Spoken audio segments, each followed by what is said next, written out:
Ciao ragazzi, sejam bem-vindos ao canal Eletroita. Meu nome é Daniel, moro aqui no norte da Itália já há alguns anos e criei esse canal para dividir e compartilhar informações sobre mobilidade elétrica e tecnologia.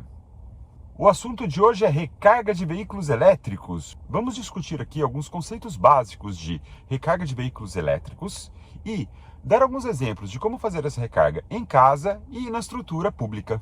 Vamos começar o vídeo aqui na garagem de casa, aqui para dar um exemplo de recarga doméstica. Mas antes vamos discutir alguns temas básicos. Se você já acompanha o canal, está sempre ouvindo a gente falar sobre que é recarga em corrente contínua, corrente alternada, potência, quilowatt, quilowatt-hora. Vamos discutir um pouquinho sobre esses conceitos. Primeiramente, potência. Potência é medido em quilowatts, mas também existem outras medidas de potência. Por exemplo, quando a gente fala de potência de um motor, é frequentemente utilizado cavalos, mas o padrão internacional de medidas utiliza o watt, ou quilowatt, né? Então vamos dar alguns exemplos. Isso aqui é uma lâmpada fluorescente, né? Acho que todo mundo já viu uma dessa em casa. Essa é uma lâmpada de 10 watts. Esse aqui é um carregador de celular, também de 10 watts. Isso aqui gasta energia para transformar em luz, em uma potência de 10 watts. Isso aqui pega energia elétrica e carrega uma bateria com uma potência de 10 watts. Meu Xbox ou meu PlayStation 5 utilizam ali numa média de 250 watts. Lembra daquele chuveiro elétrico de tipo esse aqui? Bem, esse daí já utiliza uma potência bem mais forte, chegava até 4.000, 5.000 watts ou 4, 5 quilowatts. Já dá para ver que a gente está chegando mais ou menos ali na potência do que a gente está falando de carros elétricos. A potência em watts ou quilowatts pode ser obtida através de uma simples multiplicação da corrente medida em amperes em relação à voltagem. Por exemplo, no Brasil é normal a gente ter ali 110 e 220 volts. Aqui na Itália, tudo 230, tá? Aqui na Itália a gente tem tomadas de 10 amperes e de 16 amperes. No caso na Itália, essa aqui é de 10 e essa aqui é de 16. Também temos a Schuco, que também é 16 amperes e que também é muito frequente aqui na Itália. Elas são mais ou menos equivalentes, tá? Se a gente tem uma voltagem de 230 volts e uma amperagem, né, uma corrente de 10 amperes, a gente vai ter uma potência de 2,3 quilowatts ou 2.300 watts. Se a gente tem os mesmos 230 volts e 16 amperes, a gente vai ter 3,7 quilowatts. No Brasil, 220 volts com uma tomada de 20 amperes, potência máxima aí de 4,4 quilowatts. Existem também sistemas trifásicos, né? O que a gente falou até agora é de sistema monofásico, que tem uma fase, um neutro e um terra, né? São 3 fiozinhos. E tem sistemas trifásicos que tem 3 fases, um neutro e um terra, ou seja, são 5 fios. Aqui na Itália, sistemas trifásicos chegam até 680 volts e com uma corrente de 16 amperes podem chegar aos 11 quilowatts e com uma corrente de 32 amperes podem chegar até 22 quilowatts. Esses números que eu usei como exemplo são muito importantes para a recarga de veículos elétricos. 10 amperes com 230 volts, ou seja, 2,3 quilowatts, né? Até dá para descer mais do que isso, mas geralmente é uma das recargas mais baixas que você pode fazer com, digamos, com maior segurança. Já 16 amperes com 230 volts, 3,7 quilowatts, é a recarga máxima que você pode obter através do carregador portátil aqui na Itália. Uma outra coisa frequente também aqui é os 230 volts com 13 amperes.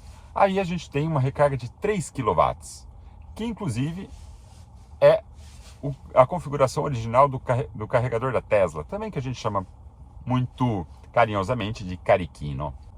Já a recarga máxima que você consegue fazer em monofase, corrente alternada em casa, é de 32 amperes com 230 volts, que você pode chegar até 7,4 quilowatts, também vale aqui na Itália, né? No Brasil, se eu estiver errado, vocês me corrigem, tá? É 220 volts com 20 amperes, 4,4 quilowatts, que é a recarga que você consegue fazer em casa. Já para recarga pública em corrente alternada, a gente pode ver aqui que tem bastante das colunas que trabalham com 11 ou 22. Na verdade, a maioria das colunas trabalham com 22 quilowatts, mas a maioria dos carros aceitam até 11, tá? Mas isso é um conceito importante. Então a gente já falou um pouquinho sobre a potência. E o que é quilowatt-hora? Não é a mesma coisa, são coisas bem diferentes e se você está discutindo sobre carros elétricos e mistura uma coisa com a outra, é até um pouquinho chato, sabe? Quilowatt-hora é uma quantidade de energia armazenada. É como se fosse, pensando num carro a combustão, é os litros do seu reservatório do tanque, tá? Então quando a gente fala que um carro tem uma bateria de capacidade de 60 kWh, a gente está dizendo que é a quantidade de energia que consegue armazenar dentro daquela bateria. Isso já é meio fugindo, tá? Também é possível você falar em miliampere-hora ou ampere-hora, tá? Mas aí você tem que multiplicar pela potência. Isso daí geralmente é aqueles power banks ou bateria de celular, tá? Não vamos discutir disso aqui hoje. Ou outro uso é quando você vai, faz a recarga e depois você vê lá no carro ou no aplicativo dizendo foram carregados tantos quilowatts-hora, né? Que é o que vai cobrar tantos euros, centavos de euros por quilowatt-hora, tantos reais por quilowatt-hora. É uma quantidade de energia. E qual a relação entre quilowatt e quilowatt-hora? Usando o exemplo de novo dessa lâmpada. 10 watts. Se eu deixo acesa por 1 hora, ela vai usar 10 watts-hora. Entendeu? 10 watts por 1 hora é 10 watts-hora. Se eu deixar 10 horas ligada, 10 watts por 10 horas são 100 watts-hora. 250 watts por 1 hora, 250 watts-hora. 250 watts por 10 horas, 2,5 kWh. Ok? Deu para entender mais ou menos essa relação? Então agora vamos falar um pouco de prática para carros elétricos, tá? Se eu conecto um carregador, vamos utilizar aqui 230 volts com 13 amperes, para dar uma potência mais redondinha de 3 kW, tá? Se eu tenho uma bateria de 60 kWh, com um carregador de 3 kW, eu vou precisar de pelo menos 20 horas para carregar toda a bateria. Entenderam? 3 vezes 20 horas, 60 watts-hora. A gente já discutiu isso um pouco em outros vídeos. Nem toda energia retirada da corrente elétrica de casa pelo carregador do carro é colocada na bateria. Uma parte é perdida, né? Perdida é um termo um pouco incorreto, na minha opinião. Tem uma parte que vai embora por dispersão, como todo dispositivo elétrico, que é propriamente perda. Mas uma outra parte da energia, ela é consumida de alguma outra forma. Por exemplo, para aquecer a bateria, para gestão do BMS, para ele controlar exatamente qual é a corrente, como é que está o estado de carga de cada célula, para que elas carreguem de maneira igual. É um processo ativo do carro, que deve gastar energia para colocar energia dentro da bateria. Então, a gente estima aí um valor meio genérico de 10%. Se o tempo é muito frio, pode até ser um pouquinho mais do que isso. Se é um tempo mais quente, que seja uma temperatura mais neutra ali, vai gastar menos. Então, 10% é uma boa média, tá?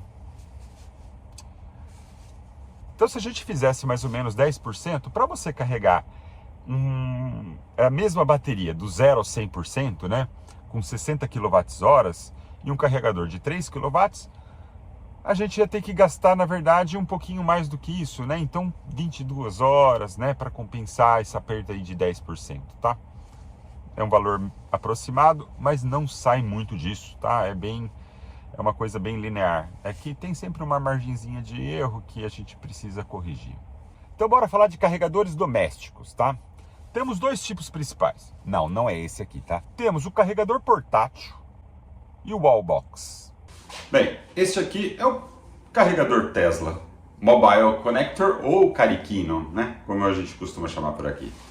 Ele vem com um conector tipo 2, né? Que é o padrão europeu. Se não me engano, esse aqui é o mesmo que se utiliza no Brasil, né?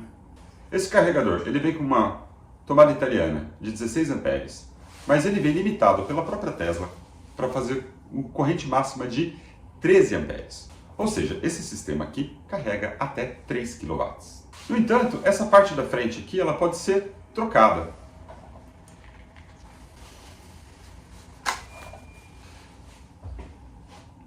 A própria Tesla utiliza esse sistema de encaixe, né? Não é uma conexão bem robusta, não tem nada de gambiarra aqui não.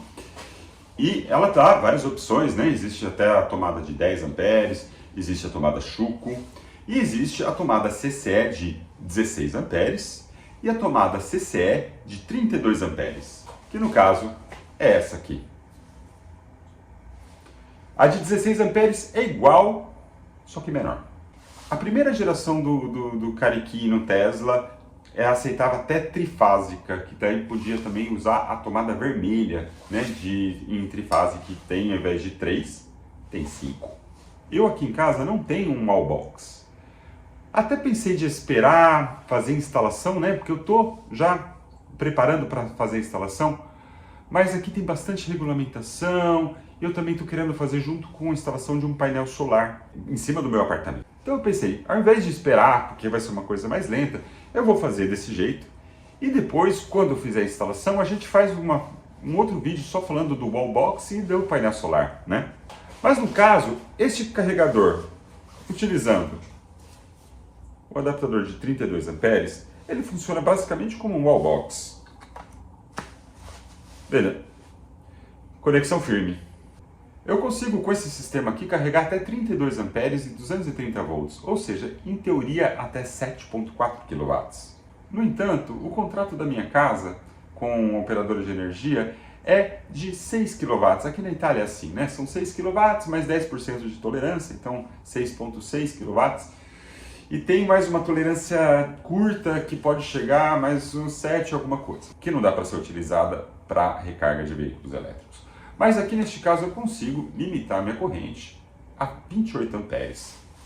Né? Eu faço isso pelo próprio veículo ou pelo aplicativo do celular e eu consigo obter assim uma recarga de 6 kW, que já é muito boa. Por exemplo, o meu carro ele tem uma bateria de 82 kWh.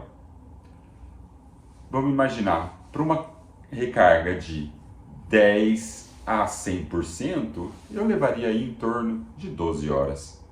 Eu posso ter, com esse sistema, o meu carro, quanto eu quiser de bateria no dia seguinte, com uma noite de recarga. E tem uma outra coisa, gente. Ninguém espera 12 horas do lado do carro. Para carregar, leva menos de 5 segundos. É só pegar isso aqui e conectar. Do mesmo jeito que ninguém fica olhando o celular carregar durante a noite. Ninguém fica olhando o carro elétrico carregar durante a noite também.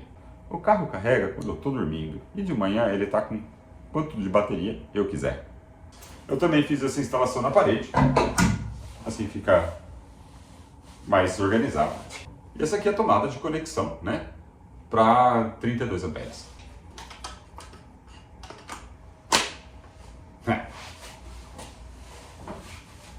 E também tem um lugarzinho aqui para colocar o carregador. E para carregar é bem simples.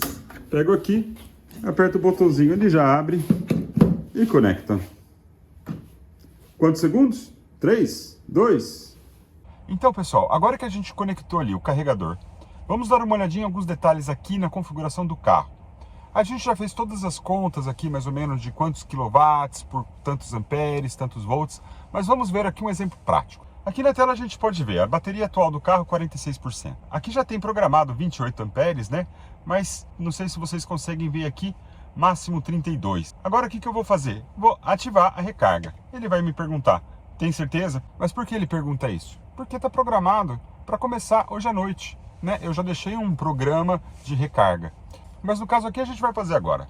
Começa a recarga. Aqui nessa parte a gente já vê. Está subindo aqui 16 amperes. 17. Estamos em 4 kW. Está tendo uma leve descida de potência aqui. Mas aqui chegamos. 28 amperes, 6 kW. Vamos configurar aqui o limite máximo de recarga em 80%, que é a indicação do fabricante para o uso cotidiano. E com essa potência ele coloca aqui que para carregar dos 47% aos 80% levariam em torno de 5 horas. E se eu quiser aumentar ou reduzir a potência, eu posso utilizar aqui o próprio painel do carro, tá? Deixar aqui em 25, Agora, toda essa configuração aqui, ela pode variar dependendo do qual carro que você tem.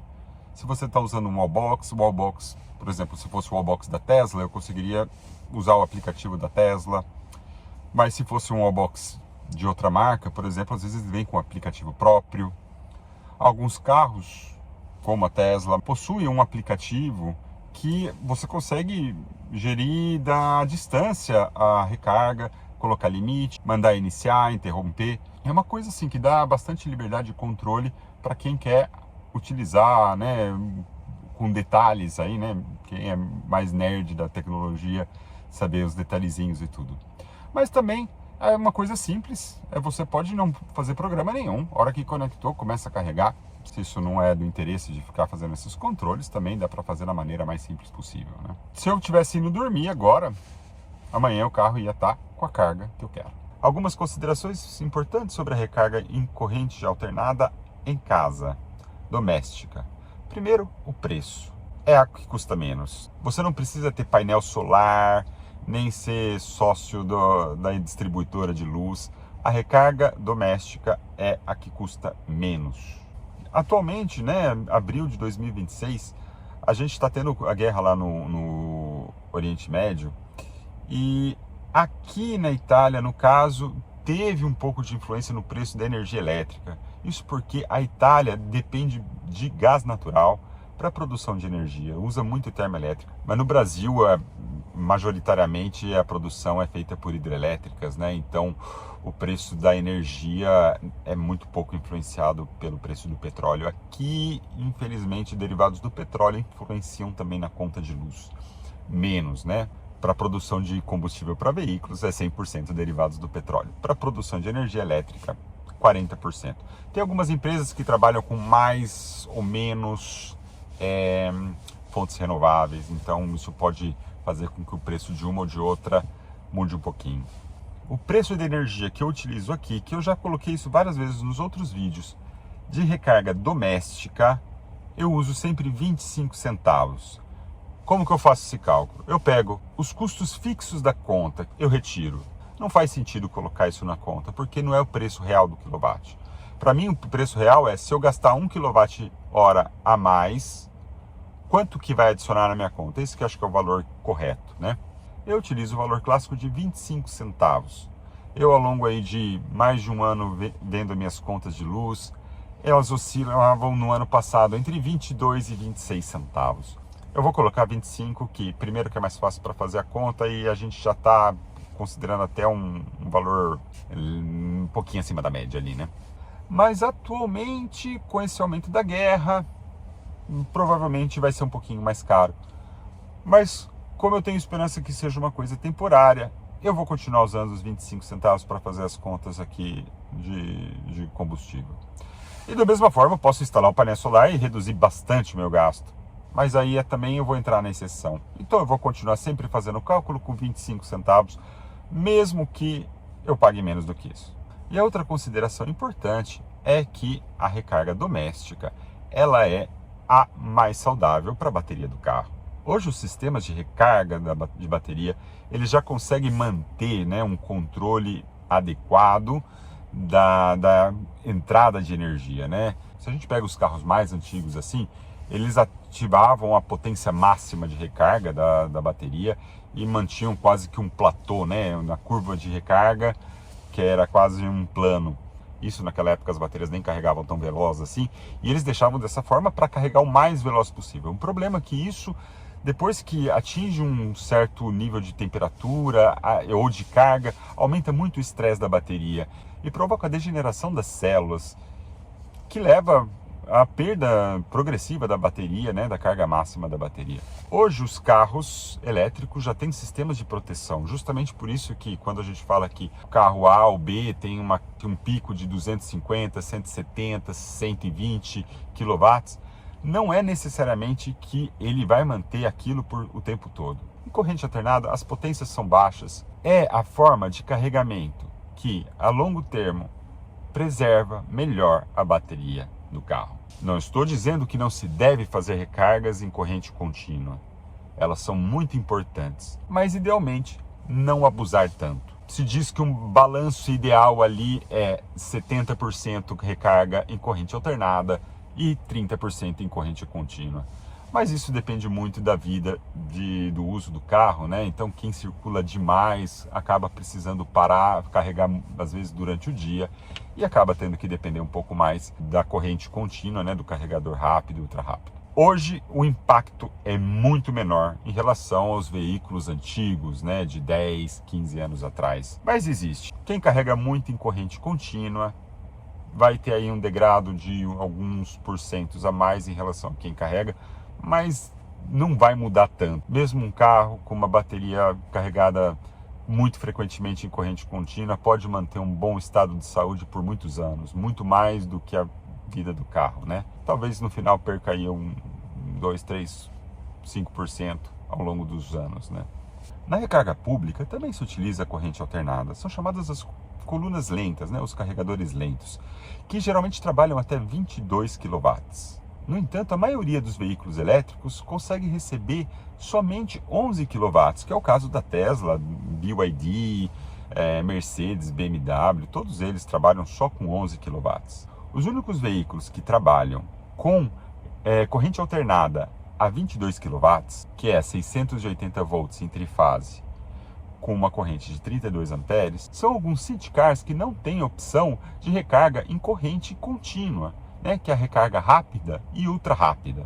E aí, pessoal, o que vocês acharam aí? Deu para esclarecer um pouquinho dos detalhes, relembrar algumas coisinhas aí, até os conceitos aí de física. Ninguém quer fazer aula de física aqui não, mas são conceitozinhos básicos assim que é bom sempre relembrar, né? Às vezes já faz tempo aí que terminou o colegial, né?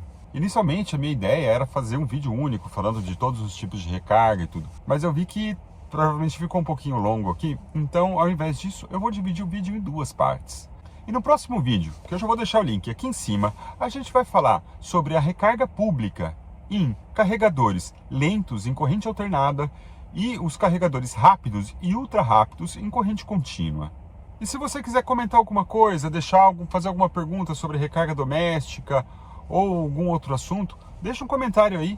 Senão, a gente se vê no próximo vídeo. Grazie a tutti, arrivederci!